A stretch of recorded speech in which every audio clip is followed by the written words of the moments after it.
એને હનુમાનજીની જે ચાલીસા જે રચવામાં આવી છે કવિ દ્વારા, એમાં પણ એને ભૂલ કાઢી અને ભૂલ માન્ય રહી, શાસ્ત્રોક રીતે માન્ય રહી.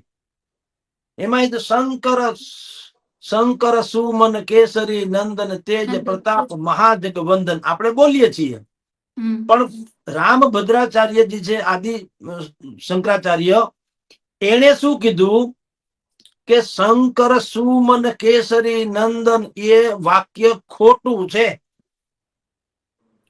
તુલસીદાસજીએ આ શબ્દ ખોટો પ્રયોજો એમ રામભદ્રાચાર્યજીએ કીધું. તુલસીદાસજીની ભૂલ. એને એમ કીધું કે સુમનનો અર્થ થાય છે પુત્ર, શિષ્ય, પુત્ર, અનુજ, નાનો વગેરે.